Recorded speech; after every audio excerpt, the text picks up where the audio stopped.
D'accord, je pense que on va, euh, on va commencer. Bienvenue, salutations en Christ. Je m'appelle Mathieu Crabil et au nom de l'équipe du Centre de formation à la justice et à la paix et nos partenaires dont beaucoup participent aujourd'hui, nous vous souhaitons la bienvenue.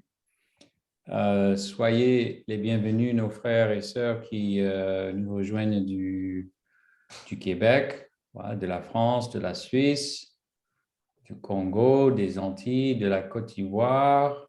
Nous pensons aussi particulièrement à nos frères et sœurs au Burkina. Le pasteur Siaka Traoré m'a dit qu'il allait nous joindre ce soir aussi. C'est vraiment une grande joie de vous accueillir pour cette conférence. Alors, tout d'abord, prions le Seigneur. Seigneur Jésus, tu nous as choisis pour être des artisans de justice et de paix. Tu nous as donné le ministère de la réconciliation. Ouvre notre intelligence à ta parole afin qu'elle soit notre lumière. Nous comptons sur toi, Seigneur, pour vivre cette rencontre dans la fraternité et le respect mutuel. Nous confions cette rencontre à toi, Seigneur, au nom de Jésus. Nous avons prié. Amen. Amen. Le CFJP propose depuis mars 2021 une série de conférences en ligne ouvertes à tous sur des sujets divers en lien avec la paix, la justice et la réconciliation.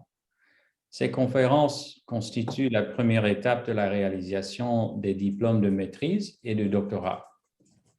Ce mois-ci, nous abordons un sujet important, celui du rêve du pasteur Martin Luther King Jr.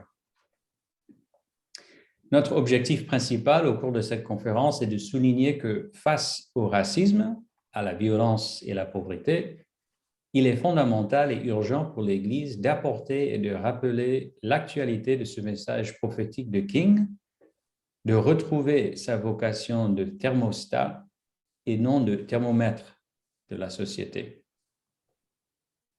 Donc, juste quelques mots par rapport à l'organisation et à la logistique. Tout d'abord, pendant la présentation, nous allons couper vos micros afin de minimiser les interruptions. Cela ne veut pas dire que nous ne souhaitons pas que vous participiez. Loin de cela, nous utiliserons le chat pour vos questions. Donc, mettez vos questions dans le chat pour que nous puissions les poser à l'orateur. Juste après l'intervention du docteur Girondin, nous aurons un temps d'échange entre lui et Serge Mola qui vont interagir avec sa présentation et les idées proposées pendant environ 20 à 25 minutes. Ces échanges seront animés par le pasteur Serge Oulahi. Également, il animera le temps de débat et de discussion qui suivra. Donc, la présentation des intervenants. Tout d'abord, Dr Jean-Claude Girondin, originaire de la Guadeloupe et docteur en sociologie de l'École pratique des hautes études Paris 5. Il est directeur du département Action et formation d'Agapé France, chargé de cours à la Faculté libre de théologie évangélique de Vaux-sur-Seine et responsable du groupe de recherche interdisciplinaire en christianisme interculturel de cette faculté. Pasteur d'une église ménonite multiculturelle de la région parisienne, il travaille depuis de nombreuses années sur les questions d'intégration sociale et culturelle. Son domaine d'expertise touche à l'histoire et à la sociologie du protestantisme évangélique antillais, ainsi qu'au multiculturalisme, à l'interculturalisme, à l'immigration dans l'Église et à la vie et l'action de Martin Luther King. Il a écrit plusieurs livres, des dizaines d'articles et il a participé à de nombreux ouvrages collectifs et nous pourrons évidemment vous fournir une liste de ces publications si cela vous intéresse. Serge Mola. Serge Mola est pasteur et théologien protestant réformé à la retraite. Il est passionné par la tradition africaine-américaine. Il en a fait connaître de nombreuses prières dans un recueil intitulé « Voix fervente ». Il a traduit l'essai de théologien noir James Cone consacré à Malcolm X et à Martin Luther King. Il a traduit les grands sermons du pasteur d'Atlanta, tels que Minuit, quelqu'un frappe à la porte, et a publié 2 essais sur cette figure majeure du mouvement en faveur des droits civiques et de la résistance non violente, notamment Les idées noires de Martin Luther King et Martin Luther King, prophète. Serge Oulahi, originaire de la Côte d'Ivoire, il est marié à Caroline et ils ont 3 garçons. Il est pasteur de l'Église protestante évangélique de Créteil, ici en France. Il est membre du Conseil national des alliances des églises évangéliques interdépendantes, président de la mission biblique France, et il est ancien étudiant de l'ex-FATEAC Abidjan, qui est maintenant l'UAK, ancien étudiant de la faculté évangélique de Vaux-sur-Seine. Donc, je passe la parole à l'intervenant principal, à M. Girondin.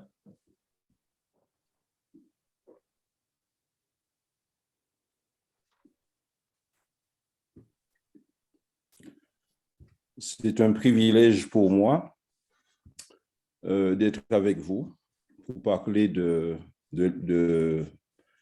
aspect de la vie de Martin Luther King. Donc, j'ai déjà été présenté et je suis reconnaissant au Seigneur et aussi aux organisateurs donc, de cette conférence. Et je suis surtout heureux de parler dans la présence de mon ami, Serge Mola, avec qui j'ai approfondi ma connaissance des chrétiens afro-américains ou africains-américains.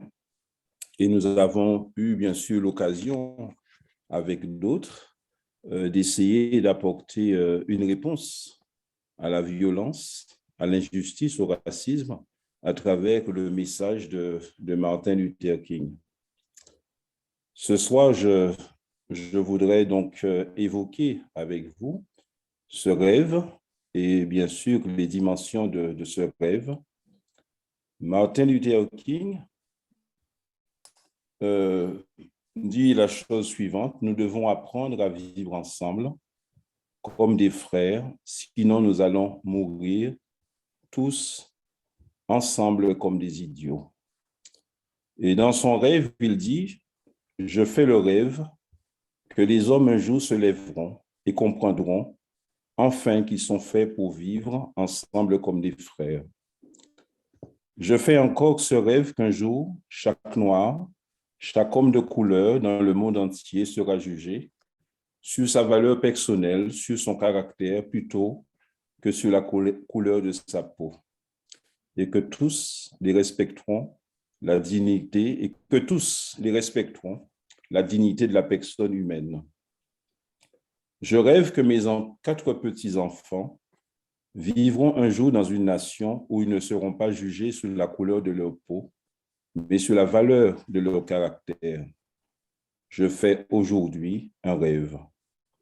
Je fais encore le rêve qu'un jour, la guerre prendra fin, que les hommes transformeront leur épée en socle de charrue et leur lance en ébanchoir, que les nations ne s'élèveront plus les unes contre les autres et qu'elles n'envisageront plus la guerre.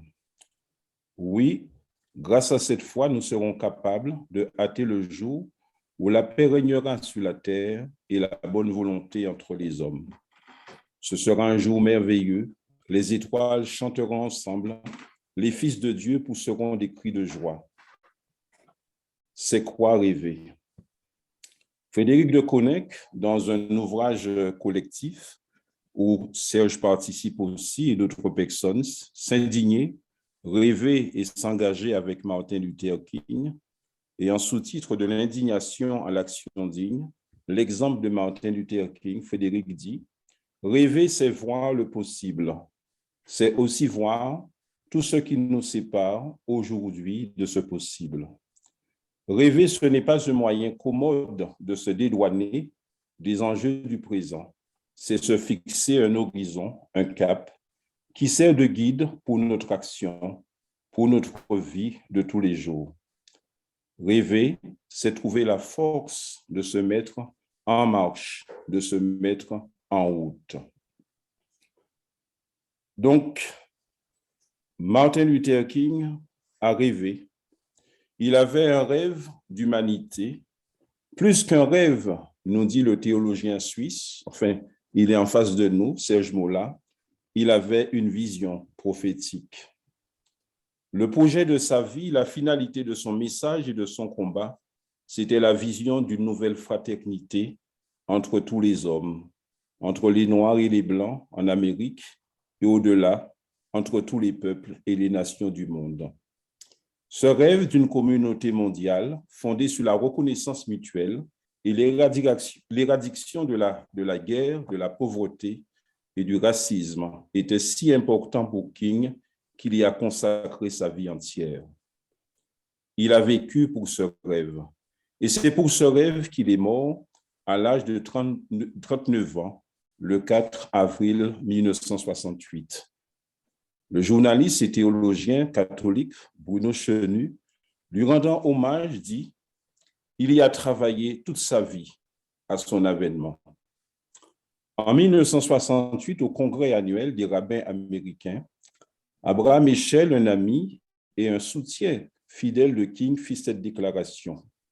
Où en Amérique aujourd'hui pouvons-nous entendre une voix telle que celle des prophètes d'Israël? Martin Luther King est le signe que Dieu n'a pas oublié les États-Unis d'Amérique. C'est à nous que Dieu l'a envoyé. Sa présence donne une espérance à l'Amérique. Sa mission est sacrée, son leadership d'une extrême importance pour chacun de nous. Quand on considère l'état dans lequel se trouvent les pauvres en Amérique, nous sommes en bien mauvaise posture. Si nous sommes sourds à leurs cris, cela revient à nous condamner nous-mêmes. Martin Luther King, dit-il, est une voie, une vision, un chemin. Cette affirmation d'Abraham Eshel résume en quelques mots l'essentiel de la dynamique de l'action de King. Il n'était pas seulement un prophète dont la voix nous fait entendre la justice de Dieu, ni un apôtre qui nous montre le chemin de la paix. Non, il était aussi et surtout un architecte, le bâtisseur d'une maison de paix. Rien d'étonnant que le rabbin Abraham Eshel nous dise « C'est tout l'avenir de l'Amérique qui dépend de l'impact et de l'influence du Dr King. » Ce rêve d'une fraternité universelle signifie pour King que la différence de culture, de religion ou de la couleur de la peau ne doivent pas être des obstacles du vivre ensemble, c'est-à-dire des causes d'exclusion. Je fais le rêve que les hommes un jour se lèveront et comprendront enfin qu'ils sont faits pour vivre ensemble comme des frères. Dans ce projet, les hommes et les femmes sont jugés sur leur caractère et respect de leur dignité humaine, leurs valeurs personnelles. Vivre comme des frères avec nos différences, c'est le projet Shalom de Dieu pour l'humanité. Et les Africains parleront d'Ubuntu ou de Bisso. Ubuntu, c'est-à-dire le bonheur partagé, et le Bisso, qui veut dire aussi c'est un bonheur qui s'étend à toute l'humanité. C'est pour cela que Dieu nous a créés, pour un projet Shalom, pour vivre ensemble comme des frères. King a vu le reste du monde et l'Amérique comme un arc-en-ciel, c'est-à-dire une nation formée de nombreuses races, entre guillemets, cultures, nationalités et credos. L'Amérique est européenne, africaine et beaucoup plus encore. Ce beaucoup plus formé d'Indiens, d'Asiatiques, de Latino-Américains, fait de ce pays une nation arc-en-ciel, pour reprendre l'expression de J.C. Jackson. Pour lui, ce n'était pas un handicap, mais une force, un atout. Pour James Cone, nous sommes un monde en miniature, une graine d'espérance affirmant que tous les hommes pourront vivre ensemble dans la paix, une paix basée sur la justice. Et nous pouvons dire que personne n'a mieux symbolisé cette espérance que King, nous rappelle ce théologien africain-américain. Dans sa terminologie, King appelle ce rêve « The Beloved Community », que nous traduisons par l'expression « communauté bien-aimée ». Pour nous décrire et expliquer sa vision, c'est cette image qu'il utilise. La communauté dont il rêve est une communauté d'hommes et de femmes égaux. Un rêve, une vision où tous, noirs et blancs, sont invités à la table de la fraternité dressée par Dieu lui-même. Les murs, les barrières raciales érigées par l'orgueil et la haine des hommes, le racisme et l'indifférence sont renversés. L'amour agapé règne dans une totalité monde, réconcilié, exemple d'injustice sociale, économique et politique, parce que fondé sur le projet Shalom de Dieu. Voilà ce que King voulait vivre, partager et proclamer comme une bonne nouvelle, comme mandat de réconciliation et de libération à tous les hommes et les femmes de bonne volonté qui aspiraient ou qui aspirent à l'amour, la paix et la justice. En résumé, le rêve de Martin Luther King est une vision nouvelle de l'humanité, ancrée sur ses convictions chrétiennes et annonçant une communauté humaine où toutes les différences pourraient être lues comme des richesses et non comme des oppositions qui cloisonnent continuellement la vie. La communauté bien-aimée est une communauté régie par l'amour divin. Elle est caractérisée par l'interaction des cultures, une interaction culturelle où chacun trouve sa place et apporte quelque chose pour que l'ensemble soit riche et que tout le monde, chacun avec sa différence, contribue au résultat final.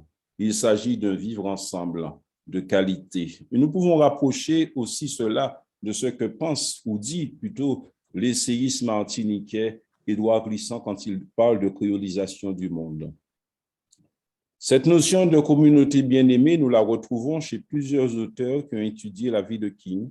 Nous avons déjà cité James Cone, théologien baptiste noir américain, dans un ouvrage où il compare King à cet autre leader noir américain du nom de Malcolm X, un livre traduit bien sûr par Serge Moula, et Cone dit « Les êtres humains sont nés pour vivre et non pour mourir, pour la liberté et non pour l'esclavage, créés les uns pour les autres et non contre les autres. Il faut par conséquent faire tomber les barrières qui séparent les gens. » Il ajoute, pour Malcolm X et pour Martin Luther King, pour l'Amérique et le monde, pour tous ceux qui ont offert leur vie dans la lutte pour la justice, n'ayant qu'un seul but de lutte, cette communauté bien-aimée qu'est l'humanité. Dans ce même livre, l'auteur précise, et c'est important de le mettre en exergue, dès son émergence jusqu'à ce qu'il devienne une figure nationale et internationale pendant le boycott des bus de Montgomery, blancs et noirs le considèrent comme le symbole du nouveau noir, déterminé à se libérer des entraves de la ségrégation et du racisme. L'intégration et la communauté bien-aimée deviennent les buts de la lutte noire et non la non-violence et l'amour, les moyens pour y parvenir. Quelle que soit l'importance du nationalisme pour la lutte noire, il ne peut être le but ultime pour l'auteur et pour les auteurs qui ont étudié la vie de King. La communauté bien-aimée doit rester l'objet principal pour lequel nous luttons. Sur ce point, King a raison, nous rappelle Cone, nous sommes liés les uns aux autres, non seulement les Noirs avec les Noirs, ou les Blancs avec les Blancs, ou les Coréens avec les Coréens, mais tous les peuples aux États-Unis et dans le monde ne forment qu'une seule famille humaine appelée à vivre ensemble dans la liberté. Nous devons apprendre à vivre ensemble comme des frères, des sœurs, respectant l'histoire culturelle de l'autre. Sinon, nous périrons ensemble comme des insensés. Pour sa part, en 1968, John Robert Lewis, âgé de 23 ans, qui fut le plus jeune à prendre la parole lors de la marche sur Washington, il prononça ces mots: « La démocratie n'est pas un état de choses, c'est un acte. C'est une série d'actes que nous devons faire pour construire ce que Martin Luther King a appelé la communauté bien-aimée, soit une société fondée sur la justice qui accorde de l'importance à la dignité et à la valeur de tout être humain. » Nous entrevoyons déjà à travers les mots de ces théologiens, Bruno Chenu, James Cone, ainsi que ce pasteur et homme politique, John Lewis, que ce rêve d'humanité était la substantifique moelle de la pensée de King. Ainsi, nous ne pouvons pas réduire l'action de King seulement à la justice et à la non-violence sans risquer de perdre l'essentiel de sa vision. À ce titre, en considérant l'élection de Barack Obama en 2008 comme l'accomplissement du rêve de King, nous commettions une erreur d'appréciation. Pour cause, la non-violence, la lutte pour la justice et la paix étaient pour King un chemin, un moyen, mais jamais une finalité. Selon le représentant de la Géorgie, John Lewis, il était vrai que l'investiture de Barack Obama illustrait la puissance du rêve de Martin Luther King et des promesses des États-Unis. Toutefois, le rêve de King n'est pas encore réalisé. Donc voilà, j'ai essayé de définir un peu ce rêve. Dans ce rêve, on peut dire que ce n'est pas juste quelques idées. Quand King nous parle de ce rêve, il y a des valeurs qu'on doit retrouver dans ce rêve. Lorsque King parle de la communauté bien-aimée, il met en exergue, en avant 4 valeurs essentielles qui caractérisent vraiment ce rêve. L'amour, le shalom, c'est-à-dire la justice et la paix, le respect de la dignité humaine, le pardon et la réconciliation. Ce sont là les fondations morales de cette nouvelle communauté cosmopolite, et le mot est faible. Et grâce à ces valeurs morales, la communauté bien-aimée dont parle King sera capable d'agrandir, élargir son âme et l'espace de s'attendre pour accueillir les opinions, la culture et le destin de ceux que nous ne voyons pas, proches, lointains ou absents, comme de ceux qui ne pensent pas comme nous. Nouvelle frontière, nouvelle ère, nouvelle fraternité des races.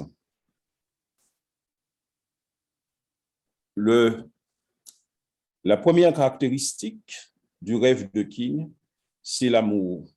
Mais ce mot, nous l'avons tellement galvanisé, je préfère me référer à ce que Francis Schaeffer appelait la beauté dans nos relations, la beauté dans les relations humaines.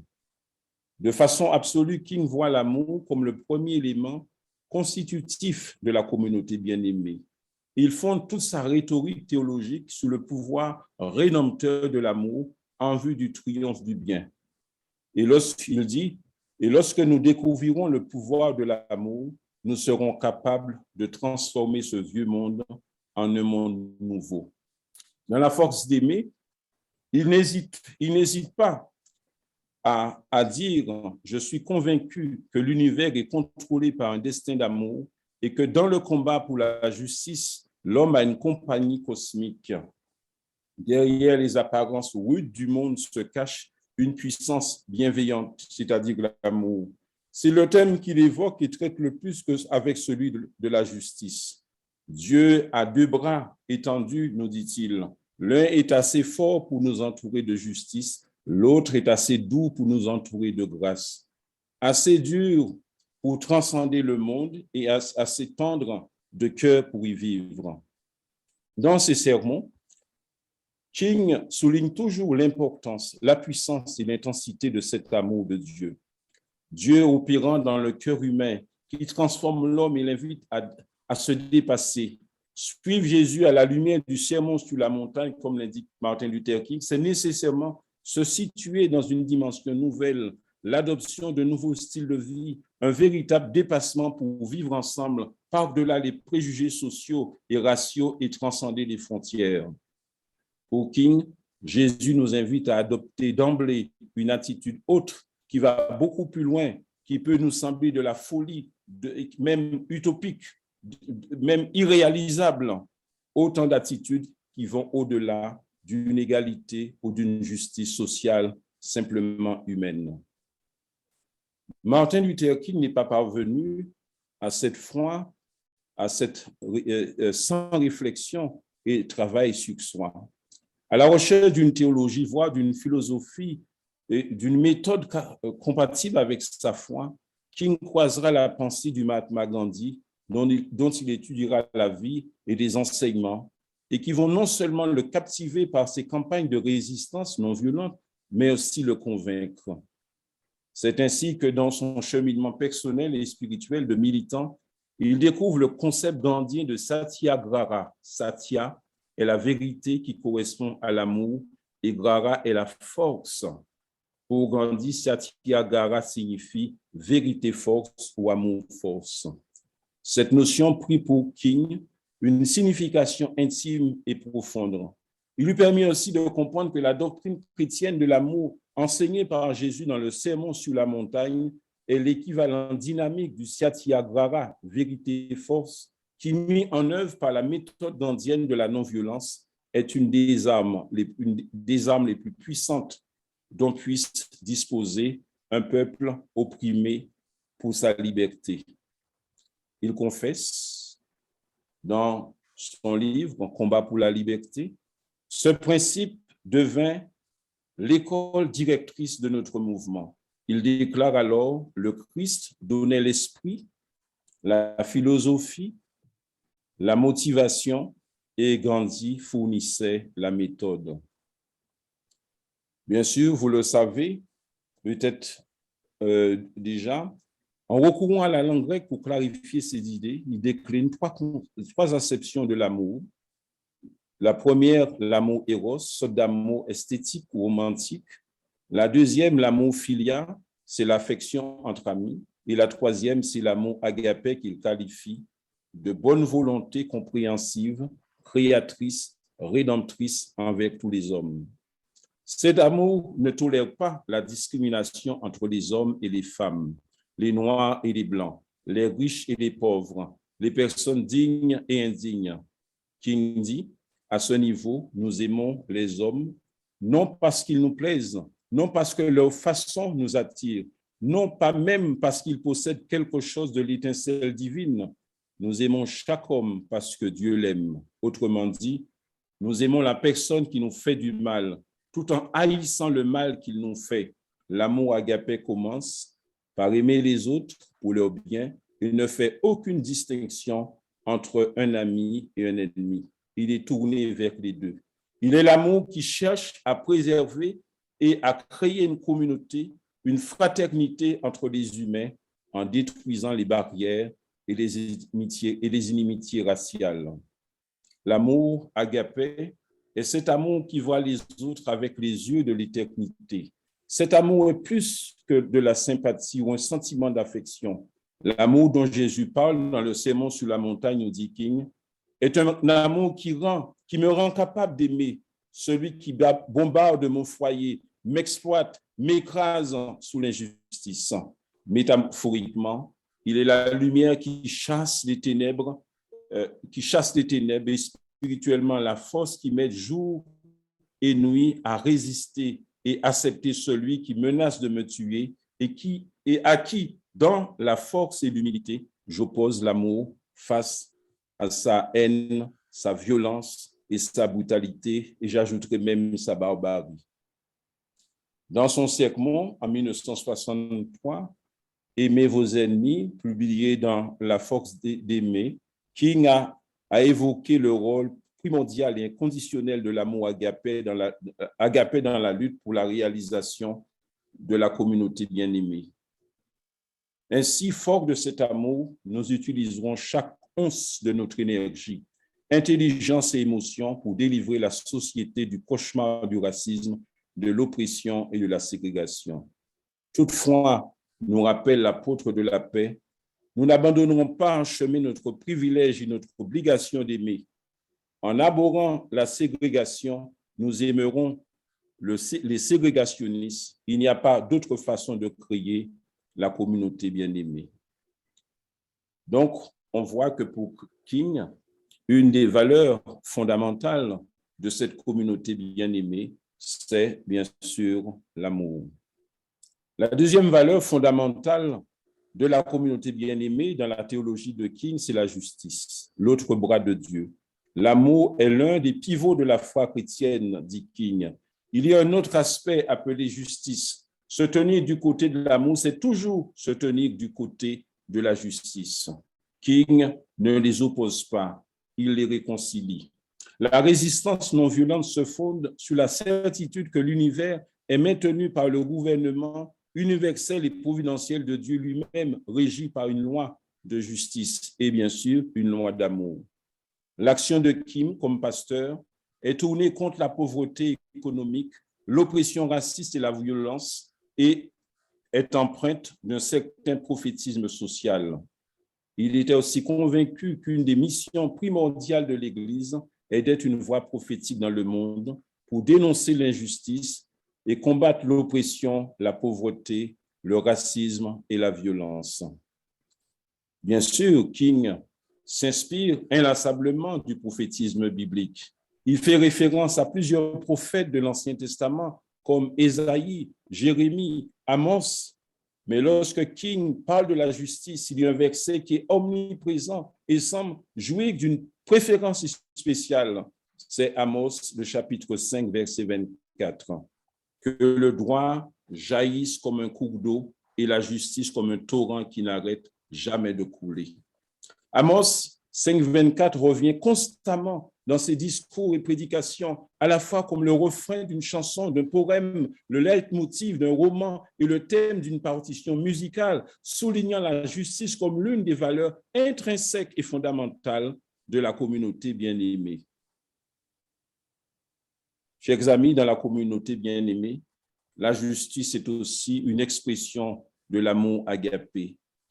Non discriminative, elle n'est pas pour un groupe d'opprimés, mais pour tous. Pendant toute ma carrière dans le mouvement pour les droits civiques, dit King, j'étais soucieux d'assurer la justice pour tous. Par exemple, je pense fortement que nous ne devons pas seulement mettre fin à la pauvreté chez les Noirs, mais aussi chez les Blancs.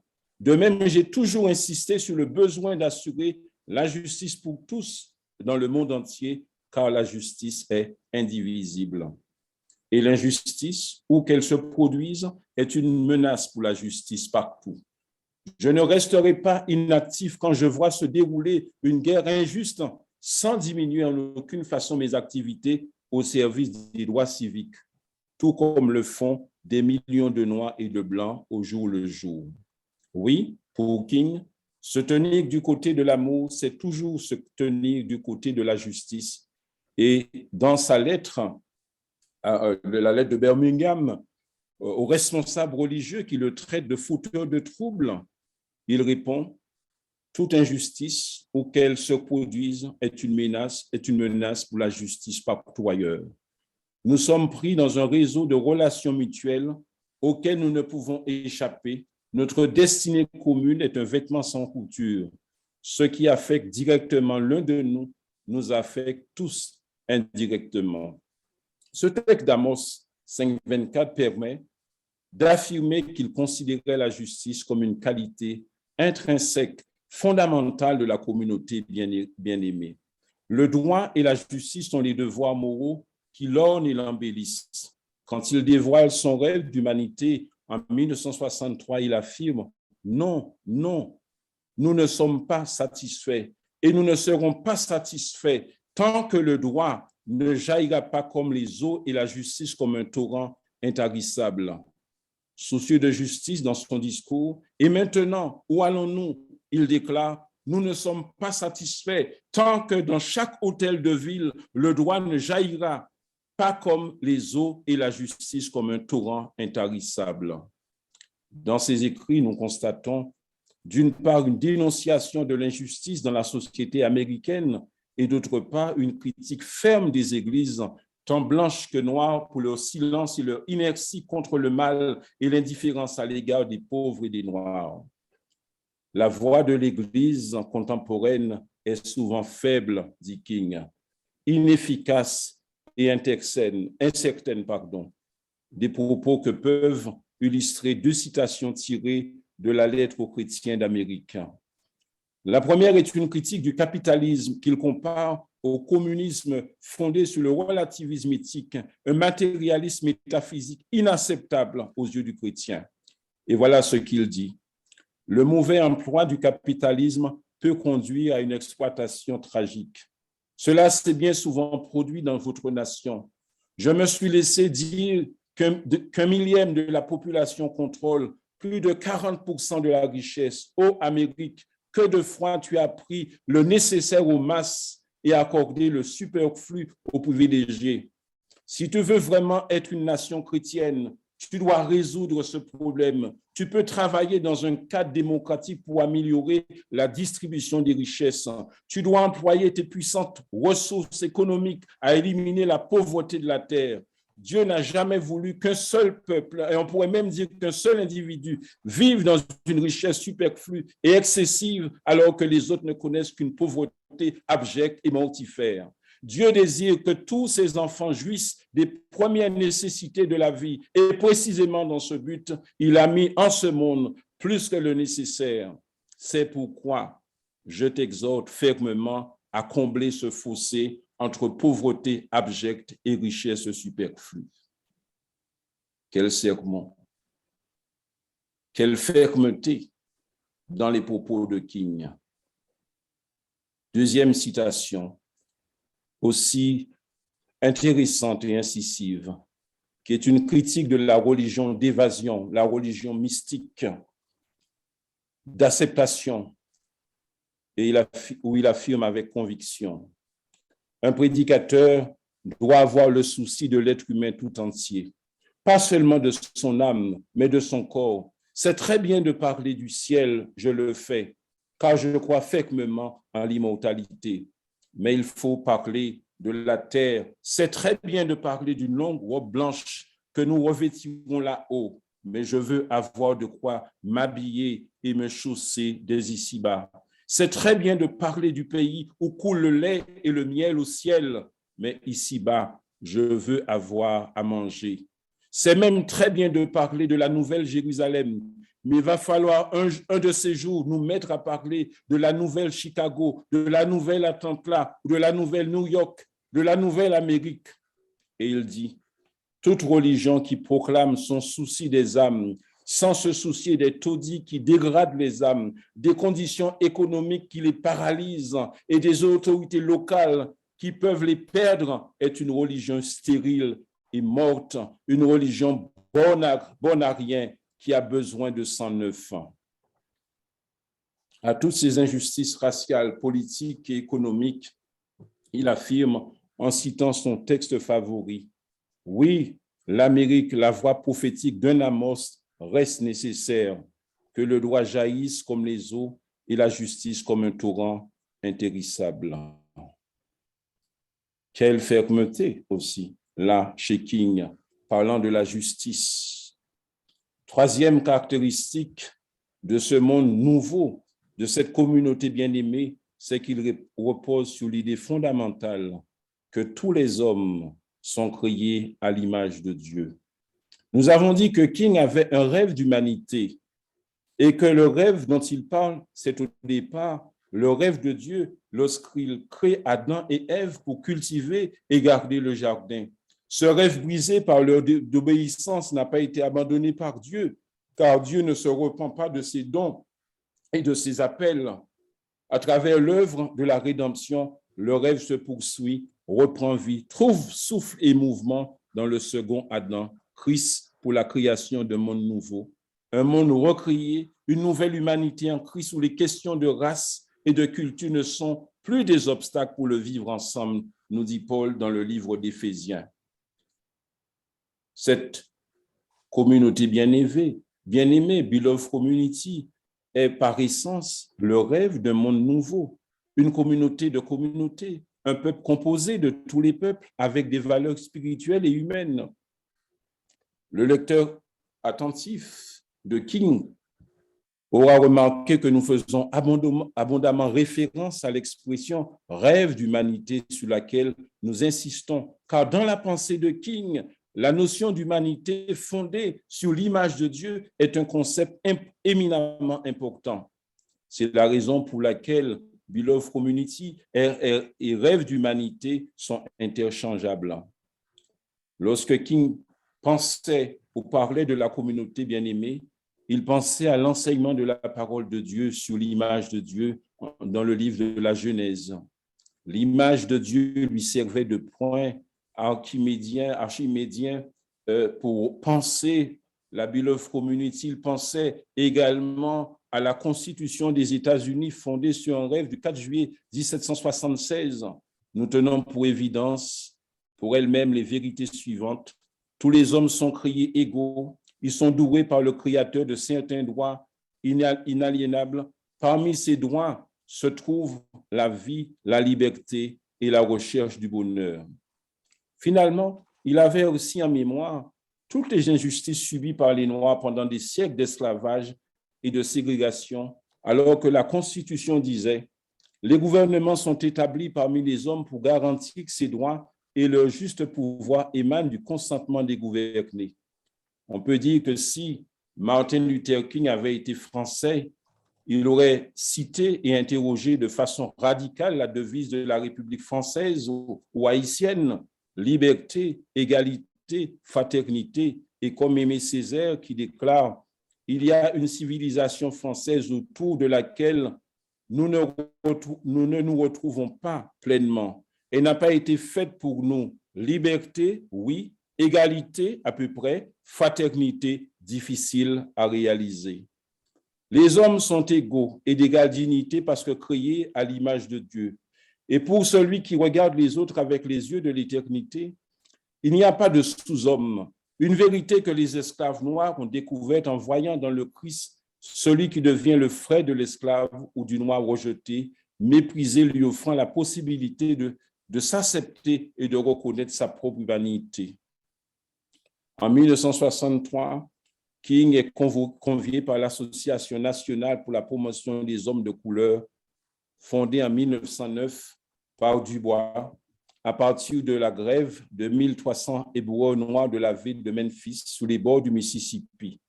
Ils défilent en silence avec des pancartes et ils disent « Je suis un homme », affirmant et réclamant ainsi la reconnaissance de leur humanité. « Je suis un homme ». Voilà le cri d'humanité qui permet à ceux qui appartiennent à la Beloved Community de se mettre debout et libre pour reprendre une expression d'Aimé Césaire et de soulever le monde. C'est le premier droit que vont conquérir les esclaves noirs en devenant chrétiens. Un auteur américain écrit « La figure du Christ fit pour l'esclave ce que le maître ne put jamais faire, reconnaître son humanité. Le Christ consola les esclaves lorsque leurs enfants furent vendus ou fouettés. Il leur permit de s'aimer et même de pardonner les péchés de leurs oppresseurs. » Et puis, il y a une histoire très intéressante qui illustre éloquemment que le christianisme a été pour les Noirs une religion de contestation et de transformation spirituelle et sociale, à la fois, on pourrait dire, personnelle et collective. C'est le récit d'une grand-mère, ancienne esclave à ses petits-enfants, au début du XXe siècle, au moment où la migration vers les villes américaines procurait plus de désillusions que de promotion sociale. Une ou deux fois par an, le maître de la plantation permettait à un esclave prédicateur d'une plantation voisine de venir prêcher à ses esclaves. Selon une vieille tradition, le prédicateur faisait toujours culminer son sermon dans l'évocation dramatisée de la crucifixion et de la résurrection de Jésus. Il insistait sur l'agonie dans le jardin de Gethsémani et décrivait Jésus suspendu à la croix. Il recréait les 7 dernières paroles du Christ et l'image de sa mère Marie se tenant au pied de la croix. Il visualisait le soleil s'obscurcissant et les soldats paralysés de peur au tombeau vide. Le prédicateur était épuisé, mais son assemblée se sentait grandie et ragaillardie pour affronter la semaine suivante. À la fin de son sermon, il marquait un temps d'arrêt et fixait son regard sur chaque visage. Alors il leur disait, avec toute la force dont il était capable, « Souvenez-vous que vous n'êtes pas des nègres, vous n'êtes pas des esclaves, vous êtes des enfants de Dieu. » Donc, cette notion est forte aussi chez King, cette notion d'humanité. Et puis, il y a deux autres points importants pour avancer. C'est la notion de pardon et de réconciliation. Une des dimensions importantes de l'action de King, c'est la paix entre les hommes, la réconciliation. lors d'un rassemblement de jeunes qui conduisit à la création d'un comité de coordination non violent des étudiants. Il déclare: on doit affirmer très clairement que la résistance et la non-violence ne sont pas bonnes en soi. Il faut ajouter un autre élément à notre lutte, ce qui lui donne un sens, la réconciliation. Notre but doit être la communauté bien-aimée. King n'était pas un optimiste béat, mais un homme d'expérience profondément réaliste dans la manière de concevoir l'Église et la société. Cela restait pour lui un objectif réaliste et réalisable dès lors que l'Église se convertissait à la philosophie et aux méthodes de la non-violence, que les disciples de Jésus prenaient au sérieux l'enseignement du sermon sur la montagne d'imiter le Christ. Lorsque Jésus disait « Aimez vos ennemis », nous dit King, il n'ignorait en rien les exigences de ce commandement. Il donnait tout leur sens à chacun des mots. Notre responsabilité de chrétiens est de découvrir la signification de ce commandement et de chercher avec passion à le vivre en plénitude dans nos vies quotidiennes. On peut dire que pour King, c'est très important cette notion de réconciliation et de pardon. Et Dieu, nous dit-il, toujours aimant, Dieu œuvre dans l'histoire pour le salut de sa création et de ses créatures en général et de ses enfants en particulier. Alors, quand nous luttons pour vaincre les forces du mal, le Dieu de l'univers est là, combat avec nous. La victoire sur le mal est à la fois le combat incessant des hommes et la puissance de Dieu. Donc, dans les conflits interpersonnels, interethniques ou internationaux, on peut dire dans la communauté bien-aimée, dans le rêve que nous décrit King, il pense qu'il va y avoir des conflits, mais ils peuvent être résolus de manière pacifique avec les adversaires, la puissance de l'amour, du pardon et de la réconciliation prévalant sur la force et le pouvoir de la violence. King reconnaissait les conflits comme faisant partie inévitable de l'expérience humaine, comme tension créatrice. Notre programme d'action directe veut créer un état de crise dans le seul but d'ouvrir des portes aux négociations. Dans l'esprit de King, l'amour et la confiance triomphent de la peur et de la haine. Le racisme, toutes les formes de discrimination, le fanatisme et les préjugés sont remplacés par un esprit de fraternité. Donc, pour conclure, on peut dire que chez King, la notion de communauté bien-aimée est quelque chose de dynamique, de vivant, c'est concret, et que nous sommes appelés à fonder, et que cette communauté bien-aimée est fondée sur des valeurs. Nous avons parlé de l'amour, nous avons parlé de la justice, nous avons parlé de l'image de Dieu. Pour conclure, voici ce que dit Robert Lewis. Le discours de Martin Luther King a inspiré toute une génération appartenant à diverses religions, races et cultures à croire qu'elle avait le pouvoir, la capacité de faire de ce rêve une réalité. Ce soir, a-t-il indiqué, nous sommes réunis dans le stade magnifique de Denver parce que nous avons un rêve. L'investiture de Barack Obama montre que ce rêve est encore dans le cœur de tous les Américains. Toutefois, cette nuit n'est pas un achèvement. Elle n'est pas plus un commencement. C'est la continuation d'une lutte qui a commencé il y a des siècles. Quelque part, il y a là un encouragement pour nous à comprendre que si nous voulons poursuivre le rêve de King, nous devons être une communauté qui incarne les valeurs de l'Évangile, c'est-à-dire l'amour, le shalom, la justice et la paix, le pardon et la réconciliation. King a interpellé les chrétiens, particulièrement contre le conformisme et la peur du changement.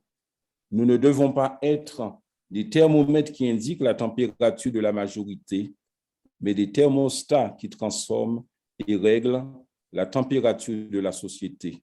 Aux chrétiens, il est rappelé qu'ils doivent se conformer au monde aux préceptes de Jésus-Christ. Si nous voulons que ce rêve devienne une réalité pour aujourd'hui, nous devons apprendre à vivre ensemble comme des frères, sinon nous allons mourir tous ensemble comme des idiots. Et je termine avec ceux qui penseraient que King, son message n'a rien apporté aux États-Unis. C'est un esclave prédicateur qui prie. C'est quelque chose que j'ai trouvé dans le livre, un des livres de Serge ou de Bruno Chenu. Seigneur, nous ne sommes pas ce que nous devrions être. Nous ne sommes pas ce que nous voudrions être. Nous ne sommes pas ce que nous serons. Mais grâce te soit rendue. Nous ne sommes pas ce que nous étions. Merci pour votre attention. Merci à Jean-Claude.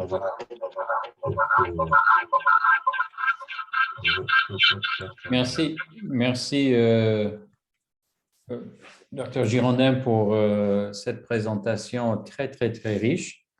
Nous allons passer à notre temps d'échange entre Serge Moula, Serge Oulahi et le docteur Girondin. Donc, Serge, le pasteur Serge Oulahi, je vous laisse la parole.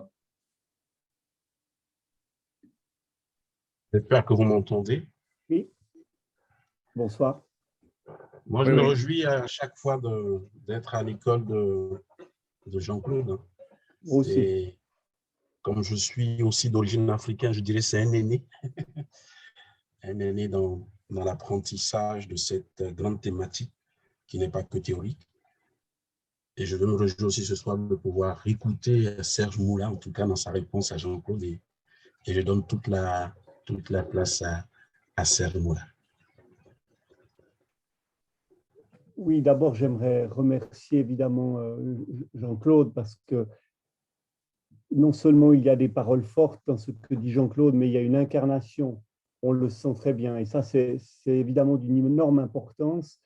Et je crois que c'est comme cela qu'il témoigne et qu'il prolonge le geste, l'engagement de King. Parce qu'à mes yeux, s'il fallait résumer King, qui a évidemment beaucoup parlé, prononcé d'innombrables discours, répondu à d'innombrables interviews, etc., etc., on pourrait penser que King, c'est d'abord un homme de parole. Mais je préfère dire que c'est moins un homme de parole, à mes yeux, qu'un homme qui a été pris par une parole. Et évidemment, dans la seconde expression, pris par une parole, je mettrai le P avec un P majuscule, pour dire que c'est la parole d'un autre Dieu, le Dieu vivant, le Dieu de justice et d'amour. Il a été pris par cette parole-là et très spécifiquement, c'est peu après le début du boycott des bus qui débute en 1955, c'est en janvier 1956 que King, et il en témoignera plusieurs fois par écrit mais aussi oralement, King traverse au cours d'une nuit un moment tout à fait clé où Dieu va lui promettre son accompagnement, lui disant au fond, Martin, lève-toi pour le droit, la justice et la vérité, et je ne t'abandonnerai jamais.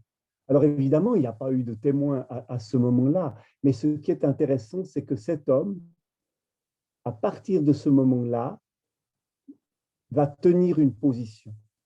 Toute cette position avec, dans le regard, cette communauté bien-aimée dont Jean-Claude n'a cessé de parler. On dit volontiers aujourd'hui, quand on parle de King et dans les églises, on dit volontiers King était un prophète du XXe siècle. Alors, moi, je serais très heureux non seulement qu'on dise cela, mais alors qu'on le prenne au sérieux. Parce que les paroles prophétiques ne sont pas de belles paroles, ne sont pas des paroles de rhétorique, elles sont des paroles qui engagent. Et s'il en est un qui a payé le prix de la parole qu'il a portée, c'est bien Martin Luther King, à l'exemple de son Seigneur.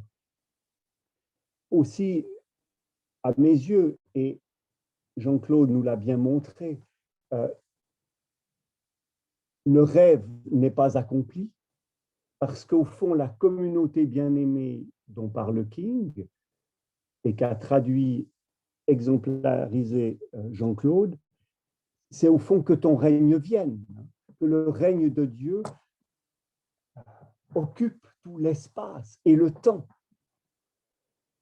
Et on en est encore fort loin, bien sûr. Et parfois les églises, et notamment bien des églises historiques, mettent l'accent sur le Dieu amour, comme en oubliant un peu que ce Dieu d'amour a, je reprends ce qu'a rappelé Jean-Claude, deux bras, le bras de l'amour doux et le bras de la justice. Ce Dieu d'amour est un Dieu de justice et il s'agit de conjuguer, de tenir les deux ensemble. Alors, si effectivement, et là je partage totalement ce que disait Jean-Claude, King ne cesse de citer ce magnifique passage d'Amos où il s'agit que le droit, n'est-ce pas, jaillisse comme les eaux et la justice comme un torrent intarissable, il serait bon que nos églises relisent le début, juste les quelques versets plus haut, où Dieu dit qu'il déteste les pèlerinages, qu'il déteste, il ne peut sentir les rassemblements, au fond, toutes ces prières qui montent, tout ce, excusez-moi, peut-être je m'emporte, j'allais dire ce blabla ecclésial parfois, ne sert strictement à rien s'il ne s'articule pas sur une exigence de justice dont les chrétiens doivent être témoins. Et évidemment, c'est d'une immense exigence, c'est extrêmement difficile, cela demande beaucoup de travail sur soi, et tout ce qu'a rappelé Jean-Claude va dans cette direction, et je lui en suis très reconnaissant. Mais je m'arrête là parce que je ne veux pas faire une seconde conférence, mais plutôt ouvrir pour que vous puissiez vous-même réagir, ou l'un ou l'autre auditeur. Ou Jean-Claude, bien sûr. Oui. À chaque fois que j'ouvre. Oui, merci Serge. Je ne sais pas si Jean-Claude, comme Serge vient de le dire, voilà, si tu veux déjà avoir une première réaction par rapport à ces quelques mots de Serge Moula.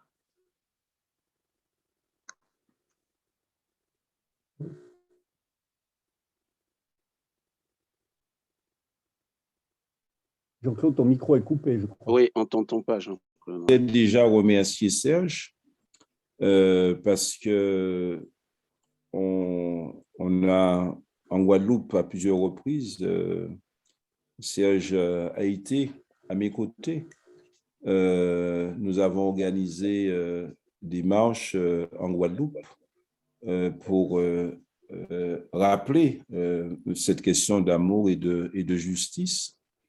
Et c'est très intéressant nous étions en Guadeloupe en 2008, je crois que c'était ça, et nous avons organisé une marche aux côtés de Martin Luther King contre le racisme, la violence et la pauvreté. Et en 2009, eh bien, il y avait un mouvement qu'on appelle le LKP, c'est la solidarité contre les abus, contre l'injustice économique, etc. En 2011, nous sommes retournés et c'était nos propositions pour la réconciliation. Et certaines personnes ont écouté ce message et on n'a pas tellement été soutenus par les églises. Et nous sommes là, en 2022, et la Guadeloupe vit des tensions terribles qui sont liées toujours à des problèmes d'injustice. Donc, je crois qu'on a découvert dans la vie de Martin Luther King un rappel du message essentiel de Dieu. Et donc, c'est ce qu'il y a de fort chez King, c'est que ce qu'il dit repose sur ce qu'il a compris dans la parole de Dieu. Et bien sûr, il est héritier aussi d'un christianisme de contestation, un christianisme de transformation. Et c'est ça qu'on peut aussi découvrir chez les Noirs américains.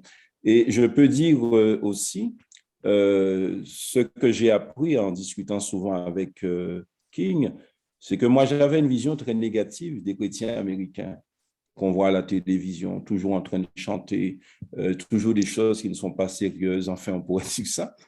Et puis, lui, il a amené cette dimension qui m'encourageait aussi dans le travail que je fais.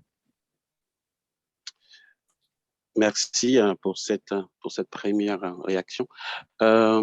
S'il y a des questions, comme Tony l'a mis dans le chat, il ne faut pas hésiter à poser vos questions et peut-être aussi en direct, hein, si le temps nous le permet.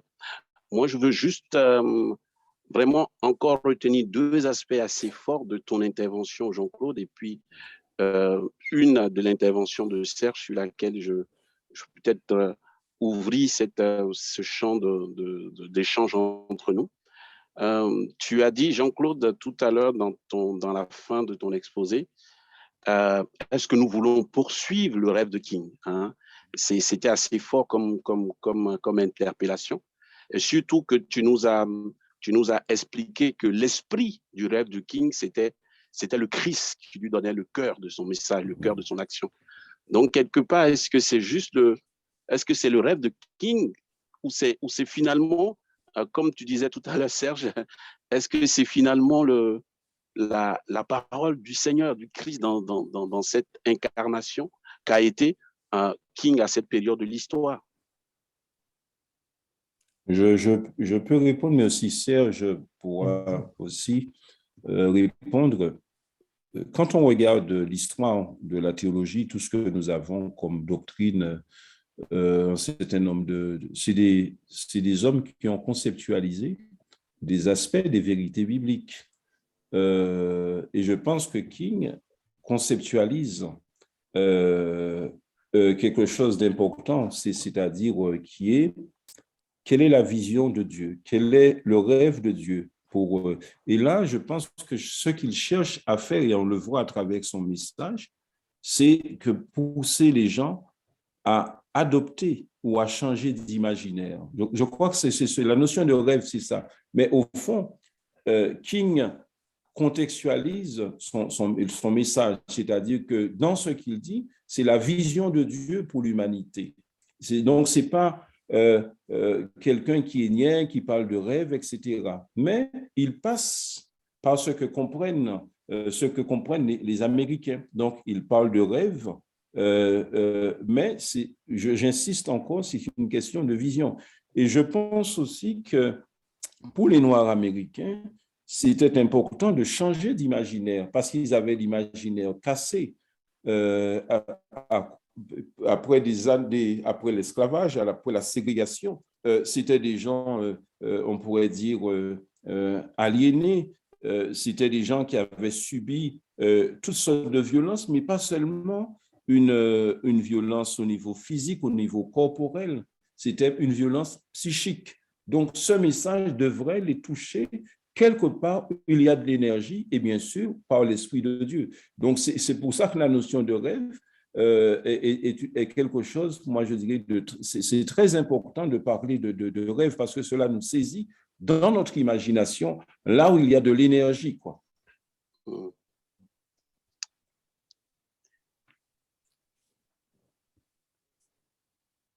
Oui, Serge, si tu veux aussi, oui, si tu voulais, oui.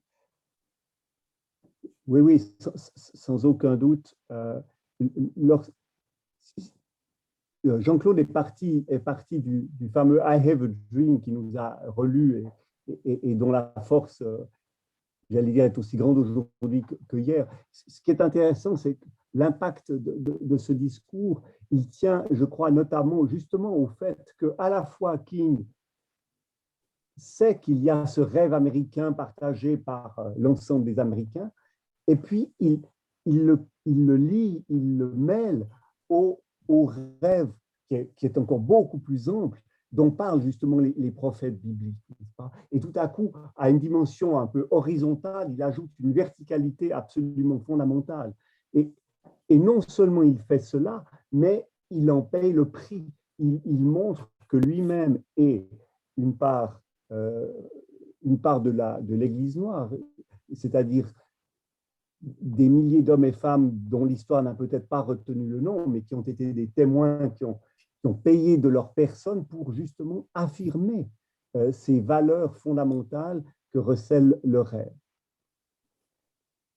Aujourd'hui, les églises sont parfois en difficulté, non pas parce qu'elles auraient une mauvaise théologie, mais parce qu'elle n'est pas suffisamment incarnée.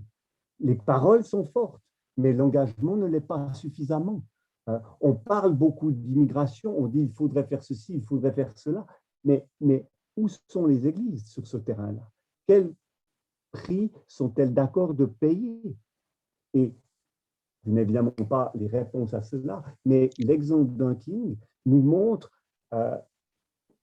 atteste que le témoin ne peut mettre de côté la question du prix et de l'engagement.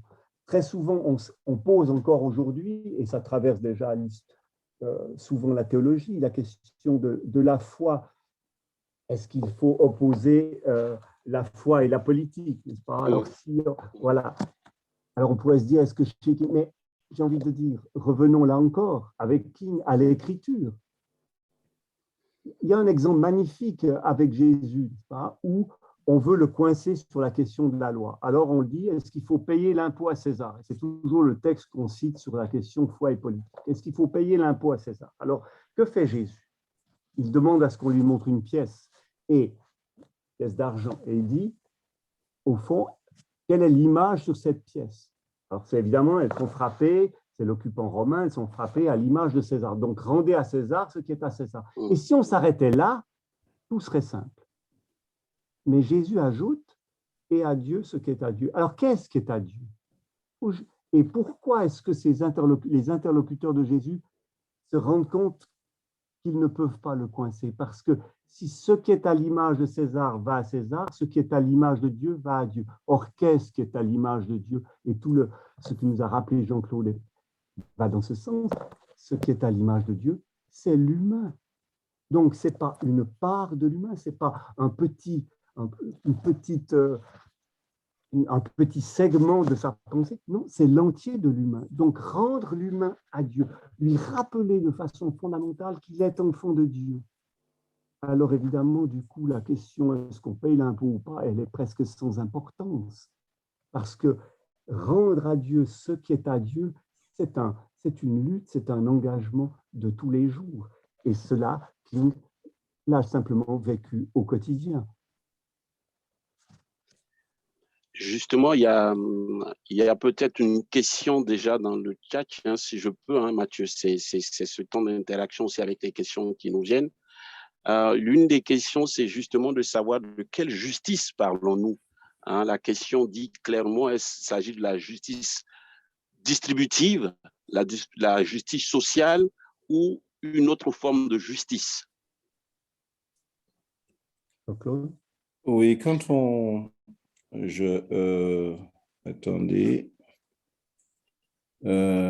Alors, quand on lit, je pense que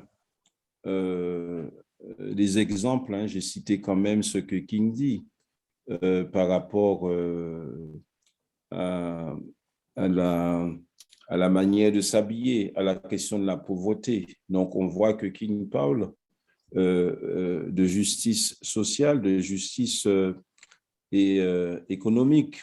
King dit, et j'aime bien ce qu'il dit, surtout quand il répond à des hommes et des femmes, il dit la justice, la paix, ce n'est pas l'absence de conflit, c'est la présence de la justice. Et quand la paix, quand il y a la paix dans une communauté et que la justice est lésée, c'est une paix négative, c'est une paix mensongère. Donc, on voit que King, ce qui l'intéresse, on peut voir dans le contexte dans lequel il vit, les gens sont dans la misère, ils sont dans la misère économique, mais on peut dire aussi que ce n'est pas juste la misère économique, on peut se référer à Gilbert Vine qui parle de pauvreté anthropologique, de pauvreté, de la pauvreté de l'être, parce que quand on a subi l'esclavage, donc il réclame la justice sociale, la justice économique pour son peuple, pour des gens qui sont pauvres, pour des gens qui sont oppressés. pour des gens qui vivent des situations très, très compliquées et très difficiles, quoi. Donc, c'est concret ce que dit King. Et il prend les images très fortes pour aider à comprendre. Quand j'ai parlé Nouvelle Chicago, ça a un sens. Quand on parle des gens qui vivent dans des taudis, ça a aussi un sens pour King. Toujours sur ce point, c'est intéressant. Les toutes dernières années ont été très difficiles pour King, et notamment en 1967, il prend clairement position contre l'engagement militaire des États-Unis au Vietnam. Alors évidemment, certains lui disent, non, t'occupe pas de ça, hein, reste sur le terrain des relations raciales. Mais pour lui, la question militaire, la souffrance que cela entraîne à l'autre bout du monde, et aussi bien sûr pour les soldats, de même que la question de la pauvreté ou la question raciale, tout ça, ce sont des attestations d'injustice, et il s'agit de s'opposer à l'injustice, quelle qu'en soit la forme. Parce que où qu'elle se situe, c'est la citation que faisait tout à l'heure Jean-Claude, où qu'elle se situe, l'injustice est une menace pour la justice. Tout ce qui met de côté, tout ce qui écarte, tout ce qui écarte l'enfant de Dieu, au fond. Tout ce qui ne respecte plus l'autre, quelle que soit la couleur de sa peau, son âge, son sexe, peu importe, tout cela est tout de suite perçu comme une atteinte à Dieu lui-même et expression d'injustice.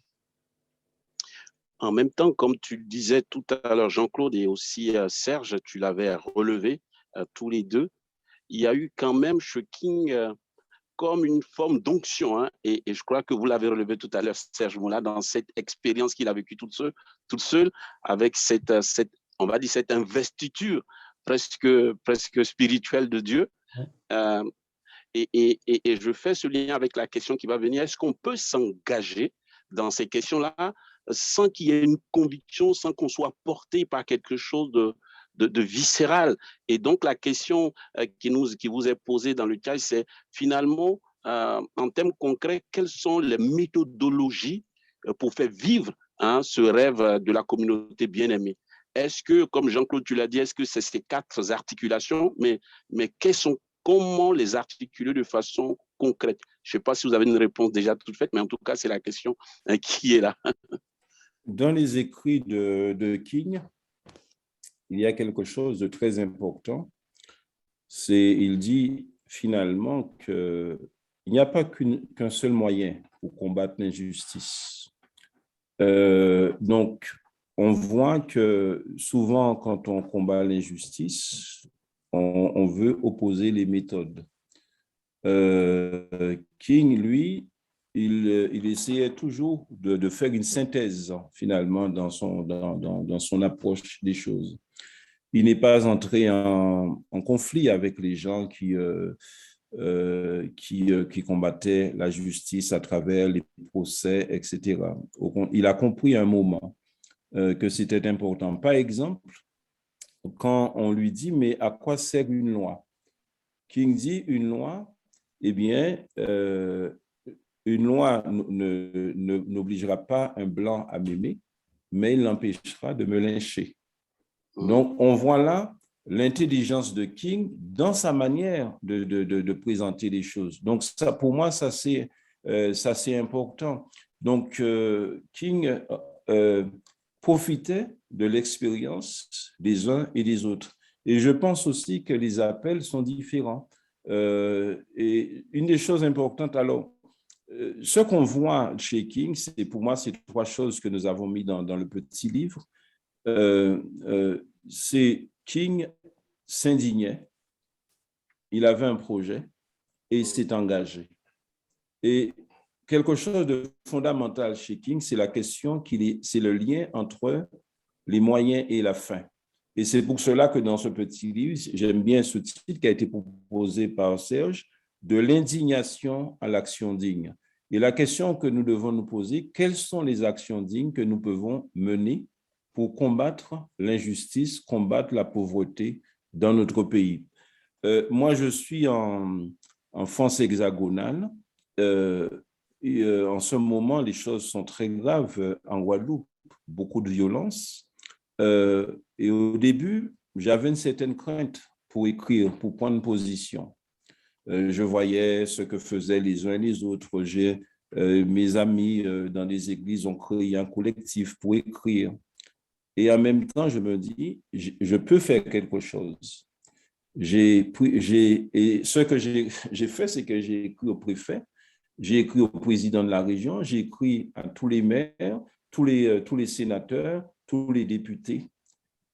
Et petit à petit, finalement, il y a des gens qui ont commencé à prendre en considération ce que j'écris. Et là, récemment, des personnes m'ont appelé, des intellectuels guadeloupéens, et ils m'ont dit, mais on a vu ce que tu écris, et ce n'est pas seul, on est interpellé, mais c'est aussi intéressant. Et on aimerait que tu participes, toi aussi, à une manifestation avec nous. Et donc, voilà, je veux dire que moi, je sentais, c'est ce que je peux faire. Et j'avais la conviction, ou j'ai la conviction, c'est ce que je dois faire. Et puis, j'ai parlé avec d'autres personnes qui m'ont encouragé à écrire et je continue. On essaie d'entrer en contact avec des gens. Et quand j'écris aux politiques, j'écris à des hommes qui représentent l'État, mais j'écris aussi aux défenseurs syndicaux. Il y a une lettre que j'ai envoyée, démission de la raison, et je dis, ce que je vois en Guadeloupe, c'est une faillite de l'intelligence, une faillite de la responsabilité et une faillite des institutions. Et c'est ça qui a poussé les gens à prendre contact avec moi. Donc, nous pouvons agir de différentes manières, nous unir. Moi, je vais participer à quelque chose samedi. Les gens avec qui je vais travailler sur ce projet ne sont pas forcément, ne partagent pas ma foi, mais ils sont venus me chercher parce qu'ils aspirent à la paix et à la justice. Et moi, j'ai une autre manière de considérer la chose, mais cela ne m'empêche pas de travailler avec eux. Serge, peut-être pour mettre un élément de plus sur ta réponse, parce qu'il y a une question qui touche au rôle de l'Église dans l'engagement de King. Est-ce qu'aussi en articulant ta réponse, tu pourrais éventuellement toucher cette question-là? Alors, je crois que King, et ça se remarque plusieurs fois, alors il y a peut-être un exemple fort, c'est par exemple 65, autour de la marche de Selma. King ne souhaite pas, ne s'en tient pas juste à rassembler les chrétiens. Il ouvre très largement à tous les hommes de bonne volonté. Ça va tout à fait dans le sens de ce que vient de dire Jean-Claude. Les hommes de bonne volonté qui aspirent à plus de justice, qu'ils soient chrétiens ou non. Et pour ajouter encore un petit mot à ce qu'a dit Jean-Claude, il y a cette ouverture aux hommes de bonne volonté et l'insistance sur la fin et les moyens. En français, on dit volonté, la fin justifie les moyens. Ça, c'est l'expression française. King dit non, la fin ne justifie pas les moyens, mais les moyens que l'on va mettre en œuvre annoncent la fin que l'on recherche, annoncent le but que l'on recherche, annoncent la communauté bien-aimée que l'on recherche. Et si vraiment on recherche la communauté bien-aimée dont parlait Jean-Claude, alors tous les moyens ne sont pas possibles, seulement certains le sont. Mais ces moyens possibles peuvent réunir, fédérer des hommes et femmes de bonne volonté, qu'ils confessent ou non la foi chrétienne. J'espère avoir un tout petit peu répondu à la question. Oui, je me permets de te tutoyer, hein. Tu as répondu à la question. Il y a une autre question, mais là, je donnerai vraiment la parole à l'auteur de la question pour la poser, parce que dans son contexte à lui, et c'est quelqu'un aussi qui est lié à ces conférences, donc il posera sa question tout à l'heure. Je parle du pasteur Siaka Traoré. Je lui donnerai la parole pour poser sa question en direct. Est-ce que l'Église, ça c'est la question peut-être subsidiaire avant que le pasteur Siaka ne prenne la parole, est-ce que l'Église au temps de King a été impliquée, ou c'est des personnalités individuelles des églises, parce que l'une des questions était précise, et quel a été le rôle de l'Église dans cette communauté bien-aimée? Quel a été le rôle de l'Église? Jean-Claude et peut-être Serge, et après le pasteur Siaka Traoré pour sa question.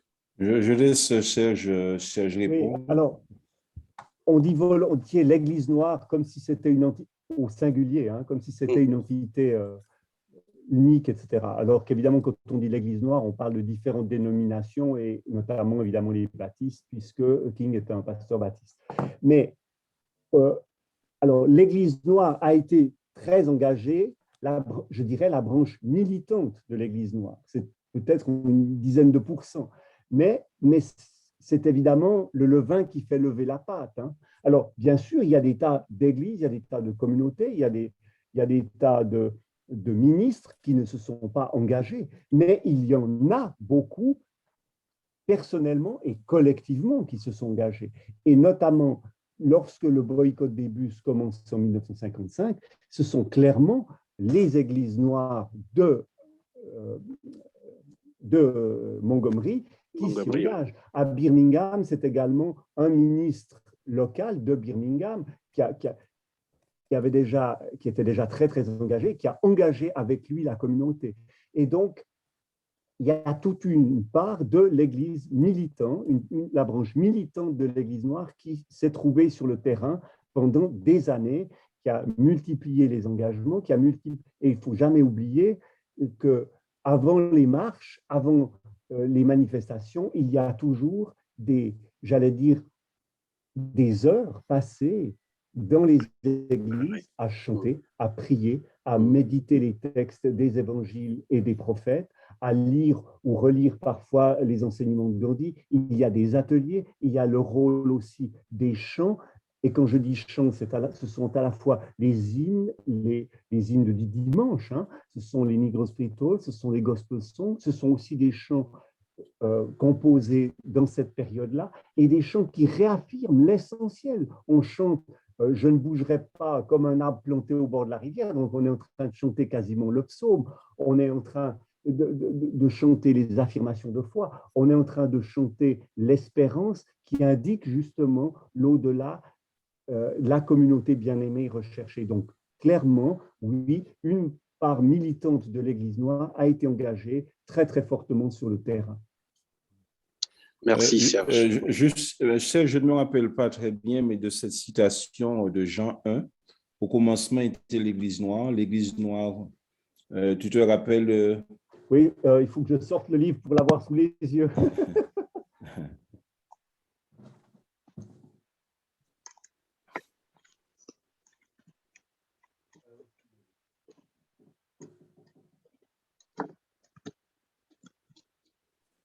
Le temps qu'il aille chercher le livre. Ça fait pas par cœur. Tu peux juste nous reprendre la citation pendant qu'il cherche le livre, Jean-Claude? Je ne me rappelle pas très bien, mais c'est une citation. Il dit au commencement était l'Église noire. L'Église noire était le peuple noir et le peuple noir était l'Église. Mais c'est quelque chose de comme ça, quoi. Ils ont paraphrasé, le commencement était la parole était avec Dieu, la parole était, c'est ça, quoi. Okay. Je propose peut-être que le temps qu'il retrouve l'ouvrage, on entend la question du pasteur Siaka Traoré. Pasteur Siaka Traoré. Bonsoir. Bonsoir. Je voudrais dire merci au trio pour avoir si bien animé la conférence et je vois vraiment la complémentarité dans la manière dont vous nous enrichissez. Alors, compte tenu du temps, ma question se réfère à cet aspect de la présentation qui parlait de la voix de l'Église qui est faible aujourd'hui. Et c'est vrai, l'Église doit être porte-voix, porte-parole de la communauté, cette communauté bien-aimée.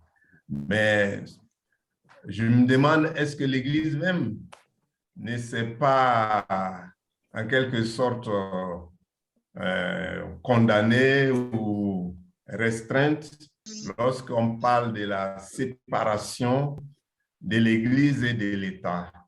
Et même dans nos documents statutaires, cela s'affirme le plus souvent. Alors, est-ce que c'est cela qui contribue à taire la voix de l'Église à rendre si faible la voix de l'Église face à des situations d'injustice ou de faits flagrants.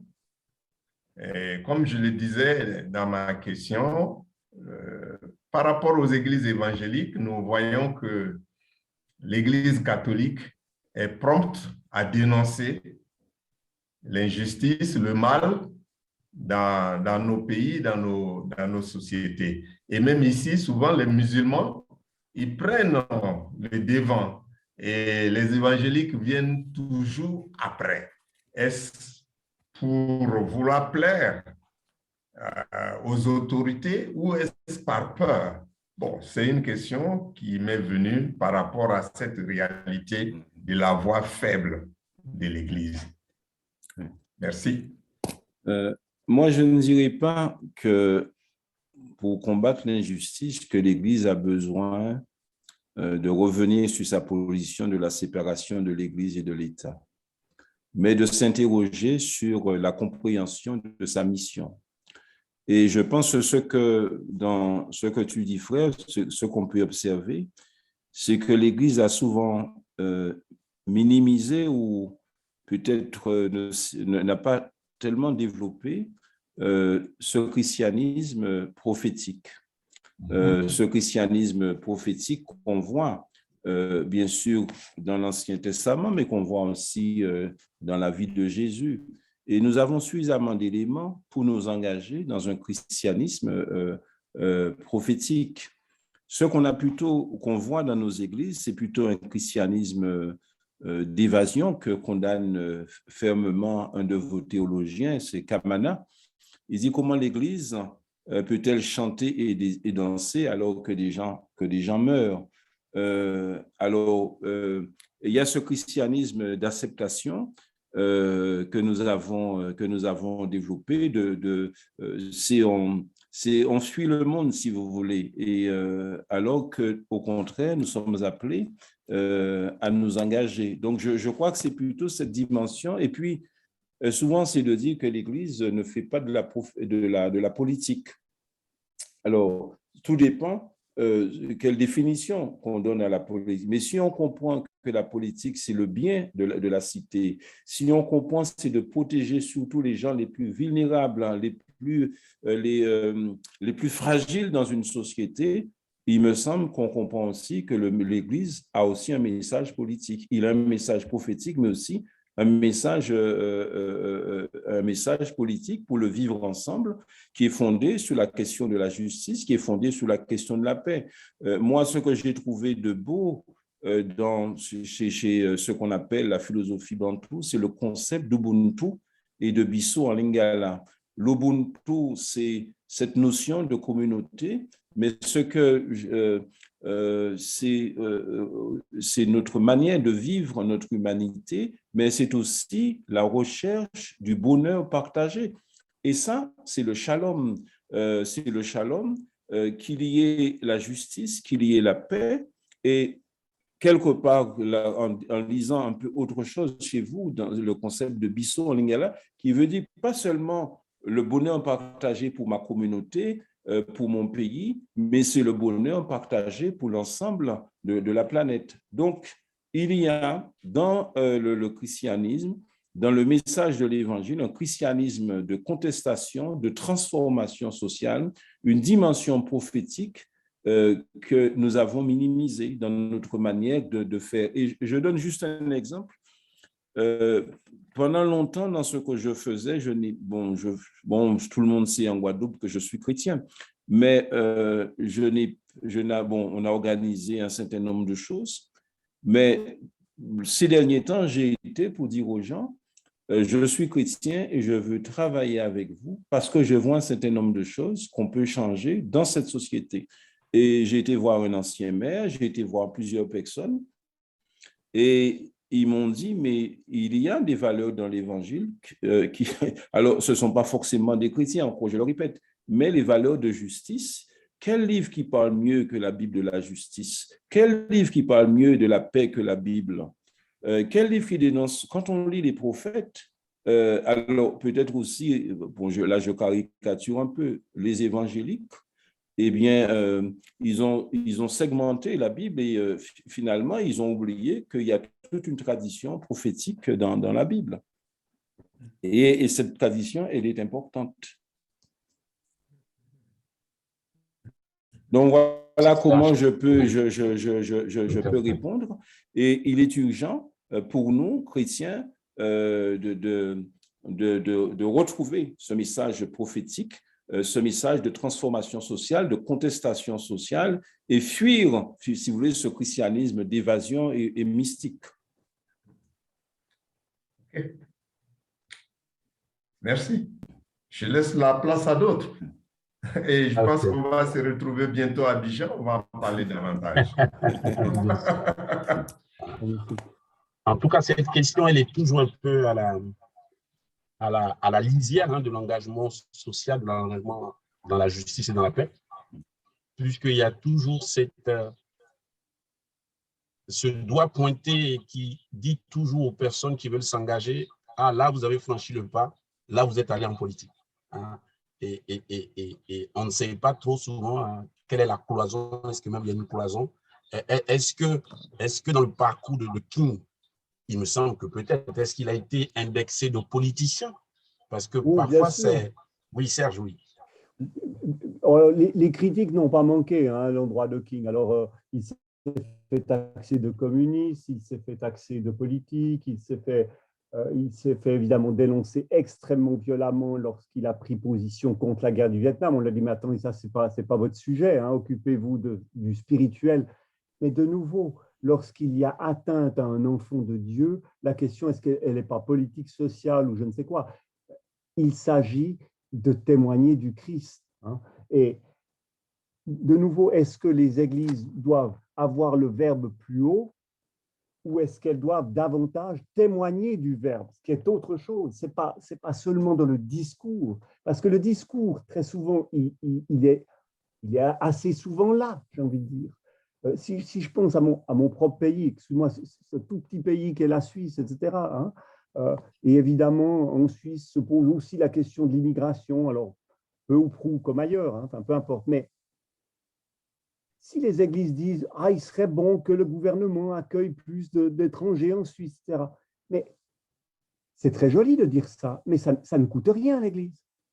Le discours commencera à avoir peut-être de l'impact si ça coûte quelque chose de prononcer cela. C'est-à-dire si, par exemple, on disait « Nous demandons au gouvernement suisse et nous nous engageons à accueillir dans nos locaux à dépenser l'argent qu'il faudra pour accueillir, je dis, 500, 1000 réfugiés. » Alors là, ça commence à être écouté parce que ça nous coûte quelque chose. Mais tant que la parole ne coûte rien, j'allais dire, elle ne sert pas à grand-chose.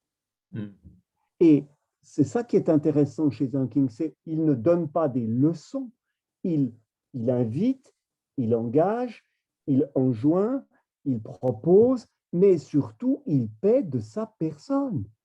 Et ce faisant, il est témoin du Christ, parce que le Christ n'a cessé de dire que celui qui voulait le suivre, qui ne se charge pas de ma croix, n'est pas digne de moi. Il s'agit d'être véritablement un témoin en suivant, en mettant ses pas dans les pieds du maître, je veux dire, sur les traces du maître. Et le chemin du maître ne mène pas à la gloriole, il mène où nous le savons, à Vendredi Saint et à Pâques.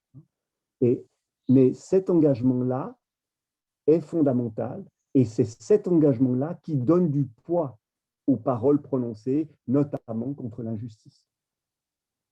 On est souvent un peu, comment dire, devant des affirmations comme celles qui ont été relayées là et qui ont été le cœur de l'engagement de King. Nous sommes tous créés en l'image de Dieu. Oui. C'est une vérité biblique, elle est là, elle est massive. Amen. Mais l'interrogation, c'est pourquoi l'Église, au cours de l'histoire, ne l'a pas toujours comprise comme ça. On s'interroge un peu. Non seulement elle ne l'a pas comprise comme ça, mais parfois elle a donné un anti-témoignage, elle elle a soutenu l'esclavage, elle a soutenu l'horreur. Et ce qui s'est passé en Europe au cours de la Seconde Guerre mondiale a été parfois soutenu aussi par l'Église. Hein. Donc, de nouveau, la voix, tout à l'heure, Jean-Claude parlait de la voix prophétique. La petite voix prophétique, elle est fondamentale parce que c'est là que se dit ce Dieu d'amour et de justice. Mais le prix, il y a un prix à payer pour le témoin. C'est ce que, par exemple, un théologien important en Allemagne et en Europe, ce que Dietrich Bonhoeffer appelait le prix de la grâce. La grâce a un prix. Il y avait une question qui était liée à ça, mais c'est la même rhétorique à chaque fois de dire, mais comment l'Église peut-elle s'engager alors qu'elle n'a pas fait la démonstration de cette communauté bien-aimée, hein? Donc, c'est à l'amour que vous porterez les uns pour les autres que, n'est-ce pas? Voilà. Est-ce que, parce que l'autre question qui vient par la suite, c'est une question plutôt pratique, hein?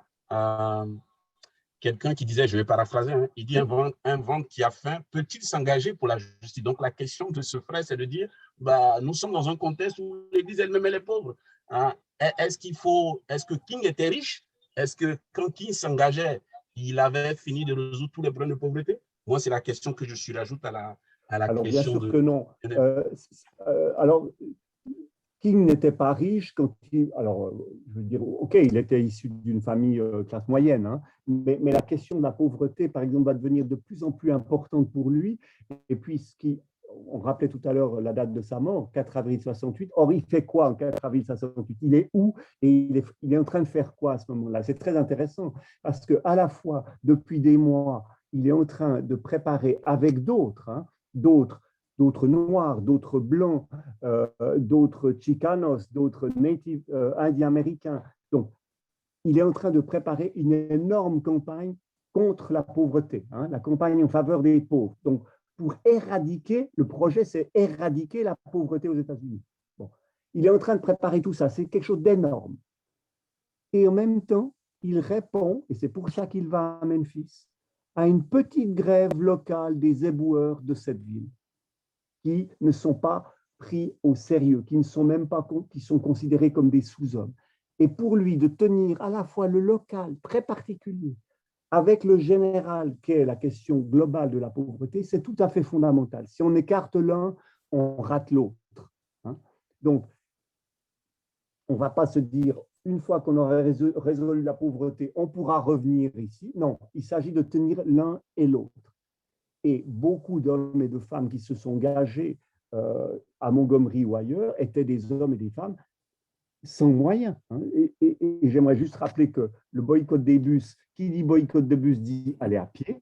Et en 1955-56, tout le monde n'a pas de voiture. Donc, des milliers d'hommes, de femmes, jeunes, âgés, enfants, allant à l'école, allant au travail, etc., vont aller à pied. Alors, une semaine, c'est sympathique, on est peut-être d'accord de le faire. 2 semaines, ça commence déjà à devenir un peu long, mais 381 jours, imaginez ce que ça signifie en termes de fatigue, en termes de il faut aller rechercher les forces là où nous pourrons retrouver, et ce n'est pas seulement des forces physiques, c'est aussi surtout, peut-être surtout, et premièrement, des forces intérieures, pour ne pas perdre de vue le but recherché. Par rapport à cette notion de pauvreté, alors moi, j'aimerais ajouter ce que j'ai appris en lisant des auteurs africains, surtout quelqu'un comme Weng, ce grand historien, théologien, jésuite camerounais qui a été assassiné. C'est la notion de pauvreté anthropologique. C'est pas, enfin, la pauvreté, si vous voulez, Weng dit que l'Afrique a subi 2 drames, la traite, l'esclavage et la colonisation. Et cela a eu des conséquences, mais pas seulement des conséquences matérielles, c'est aussi des conséquences anthropologiques. Et pourtant, dit-il, l'Afrique n'est pas pauvre, mais c'est cette notion de pauvreté de l'être c'est là que ça se joue au niveau de l'imaginaire. Et moi, je trouve ça intéressant aussi de penser les choses de cette façon aussi. Et avec Kamana, par exemple, concernant la misère et ce que j'ai découvert en lisant Kamana, c'est que il y a un changement nécessaire qui doit se produire en nous, mais au niveau aussi de nos imaginaires. Et c'est un changement en profondeur. Et voilà ce que j'ai relevé. Pour Kamana, il faut avoir l'ambition et la volonté de construire notre bonheur solidaire. Pas le bonheur pour soi, mais le bonheur solidaire, par le progrès communautaire. Oui, dit-il, en opposition aux dérives individualistes de l'ordre actuel du monde, ensemble, dit-il, combattons. Et il dit, le malheur partagé qu'est la misère ne peut être vaincu que par le bonheur partagé, c'est-à-dire la solidarité.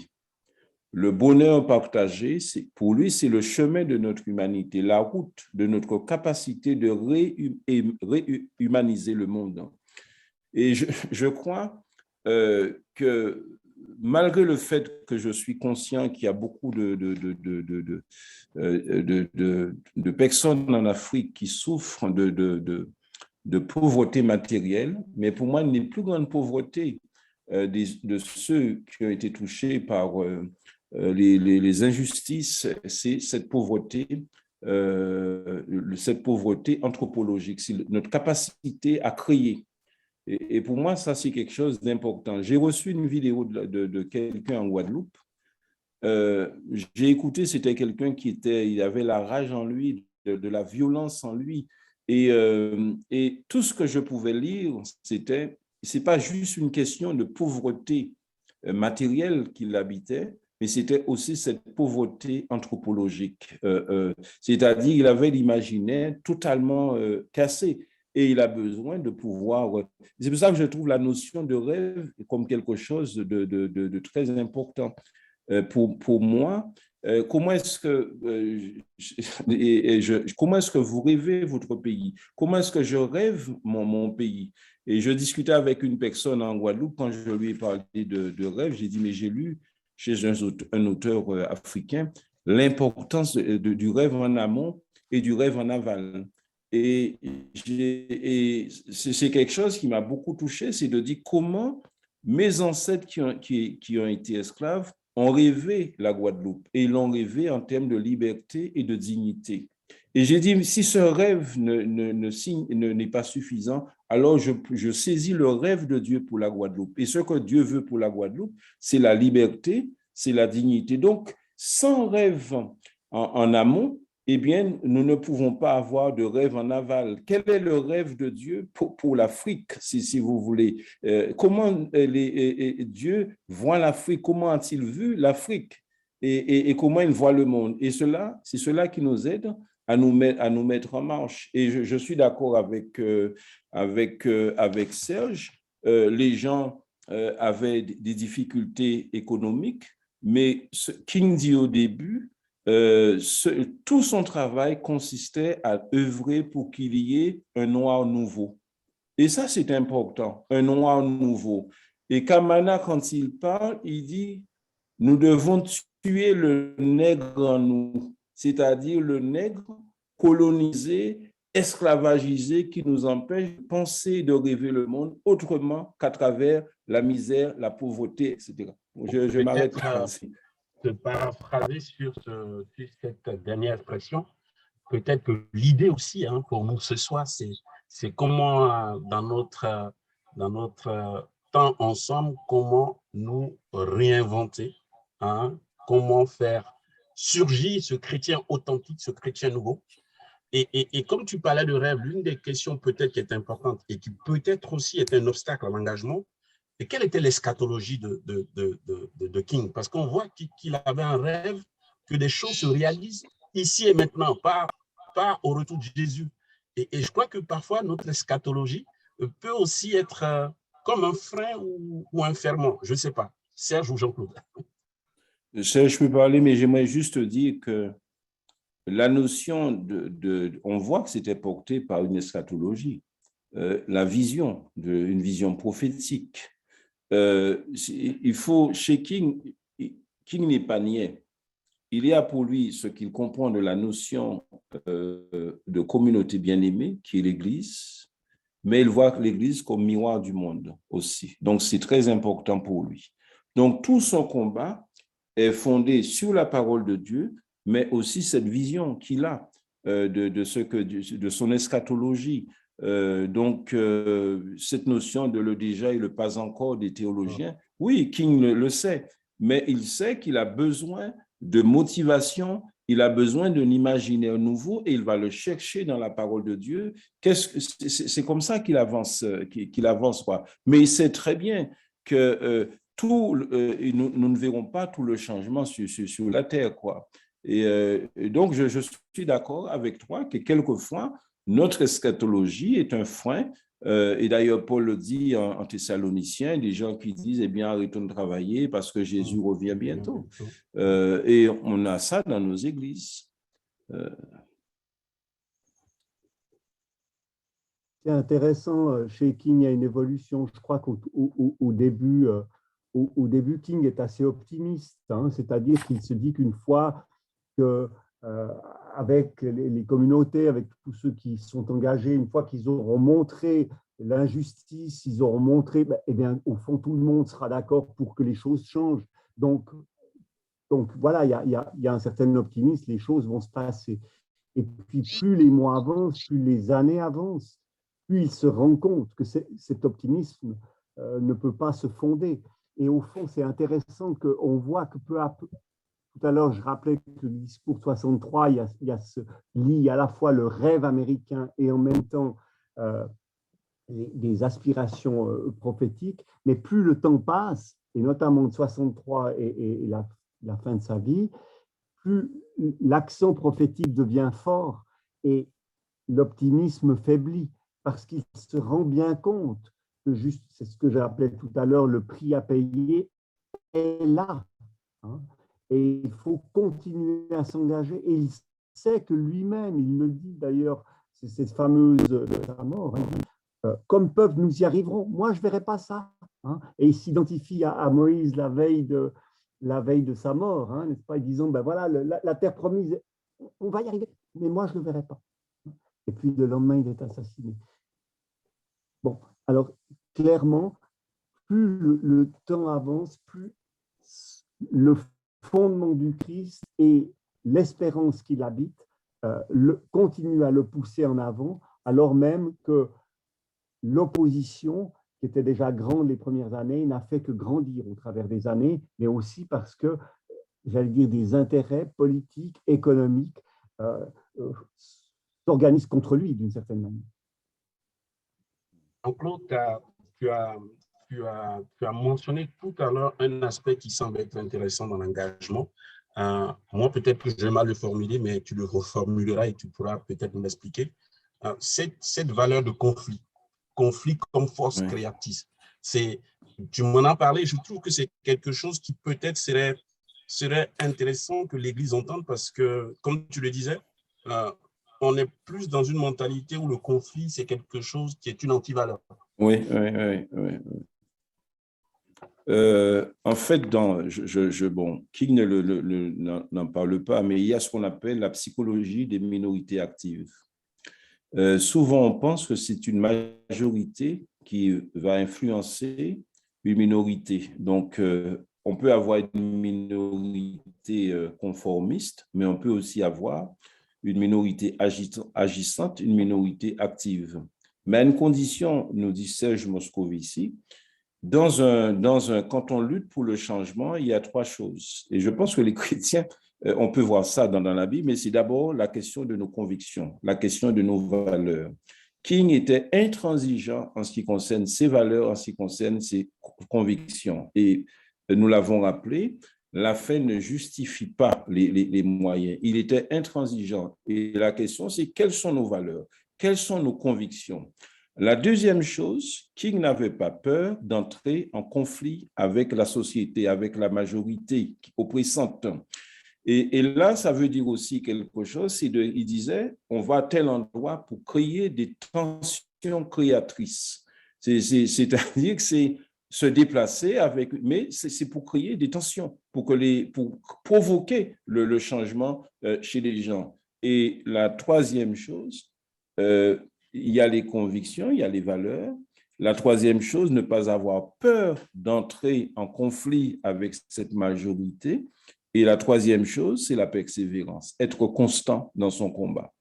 Et je vois en Guadeloupe, dans ce que nous faisons, je discutais avec mes amis, ils ont écrit et ils ont pensé que tout de suite, les journaux, la télévision, ça.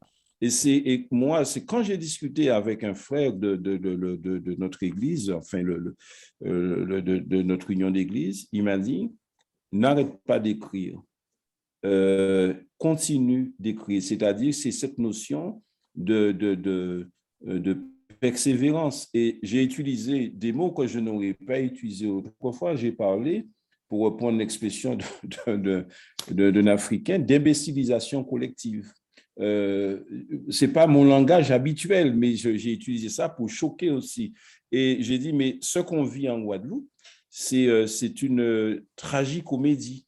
C'est une comédie, mais comme si elle n'était pas grave, j'aurais pu dire c'est juste une comédie, mais elle est grave pour parler de tragicomédie. Donc, pour moi, c'est important de voir qu'il y a des tensions des créatrices. Et d'ailleurs, nous avons des exemples dans le monde qui montrent qu'il n'y a pas que des minorités conformistes, il y a aussi des minorités actives, des minorités qui provoquent le changement. Mais il faut avoir des valeurs, des convictions. Il ne faut pas avoir peur des conflits. Et on dit qu'il n'y a pas de croissance ou de changement dans le monde qui ne soit pas lié au conflit ou soit lié à la résolution des conflits. Et la troisième chose, c'est la persévérance, c'est la constance. Et King dit quelque chose que je trouve intéressant toujours, la paix, ce n'est pas l'absence de conflit, c'est la présence de la justice. Et on fait croire au monde, on a fait croire aux Noirs, mais aussi à d'autres minorités, que la paix, on vit bien, alors que les gens crèvent, on pourrait dire, dans la pauvreté, dans l'injustice. Et ça, ce n'est pas la paix biblique, ce n'est pas le shalom. Et souvent, j'entends les gens qui comparent l'esclavage anglais, la manière dont les Anglais ont pratiqué l'esclavage et les Français, comme s'il y avait un esclavage qui était mieux, une colonisation qui était mieux. Et là, pour moi, c'est toujours la question de la justice qui est en jeu. Il n'y a pas de situation où quelqu'un est esclave, où quelqu'un est colonisé, où quelqu'un vit dans la misère, qu'on peut dire qu'il y a un bon maître, qu'il y a un bon patron si la personne est exploitée. Parce que la justice est lésée. Et pour moi, c'est la force de la pensée de King de nous rappeler qu'il y a deux choses qui vont ensemble, c'est la justice et la paix. Il n'y a pas de paix sans justice et il n'y a pas de justice sans paix. Et quand la paix existe sans la justice, eh bien, c'est une justice, c'est une paix négative. C'est une paix cette paix-là, elle n'est pas biblique. C'est un mensonge. Oui, c'est un mensonge. Oui. Voilà, Mathieu me signale qu'on arrive presque au terme de notre temps ensemble ce soir. Moi, je retiendrai une interpellation et je donnais la parole à Mathieu. Avons-nous une vision pour notre humanité? C'est ce que tu n'as cessé de nous rappeler. Et quand on sait que en fonction de nos localisations géographiques, il y a des défis. Je vois des défis comme le populisme, le nationalisme, l'ethnicité, le développement des populations rurales. Il y en a tellement. Mais voilà, ce soir, l'idée, c'était quand même de nous encourager à voir par quel bout commencer à faire quelque chose ou continuer à faire quelque chose. Merci Mathieu, je te redonne la parole. J'aimerais juste ajouter quelque chose quand tu penses à cette question que disait Ellul. Penser globalement, mais agir localement. Ça rejoint ce que je dis, l'exemple de la campagne en faveur des pauvres tout à l'heure et de Memphis, complètement. Oui. Bon, d'accord, merci. Une fois encore, merci Jean-Claude pour pour votre intervention. Vous avez clairement et passionnément décrit cette vision de MLK. Et j'ai eu l'impression que vous prêchiez par moment, ce qui Oui, oui, oui. ce qui est Merci. encourageant parce que les professeurs souvent manquent cet esprit. Mais voilà, les valeurs de cette communauté, de l'amour, du shalom, paix et justice, le respect de la dignité de la personne, les conditions de l'avenir, du pardon et de la réconciliation. Mais aussi, vous nous avez rappelé des mots du sénateur John Lewis, et une des phrases qui restera avec moi, c'est ce qu'il Lewis dit. Il dit, nous venons de loin, mais il nous reste une grande distance à parcourir. Nous venons de loin, mais nous devons marcher de nouveau. Merci également à Serge Mola pour vos réflexions et vos contributions pertinentes, mais aussi pour votre conviction. Je dirais que même peut-être plus que le contenu c'est très important de votre réflexion. J'ai été frappé par votre passion et votre conviction pour les questions soulevées par King. Donc, merci Serge beaucoup. Et merci également au pasteur Serge Oulaï pour l'animation ce soir, qui a vraiment facilité la discussion entre tout le monde. À titre de rappel, notre prochaine conférence aura lieu le 16 février, avec Frédéric de Coninck. Et la conférence est intitulée « Les inégalités du Covid, quel rôle de l'Église ?» Donc, les inégalités du Covid, quel rôle de l'Église? Finalement, merci encore pour votre participation ce soir, en tout cas ce soir en France, pas ce soir aux États-Unis, au Canada. Pour clôturer, j'ai demandé à Daniel Goldschmidt pour prier pour nous. Daniel, tu es toujours là? Voilà, je suis là et je veux bien prier en notre nom à tous. Seigneur, tu nous as secoués un peu aujourd'hui, comme souvent quand on parle de ce témoin qu'a été Martin Luther King. Tu nous as secoués dans notre passivité, dans nos idées bien belles, mais souvent non incarnées. Tu nous as secoués aussi dans notre manque de courage, dans notre manque d'imagination. Seigneur, nous voudrions tellement que un chemin plus clair se dégage face à des problèmes structurels de pauvreté, d'injustice, face aux migrants, face à l'instabilité politique.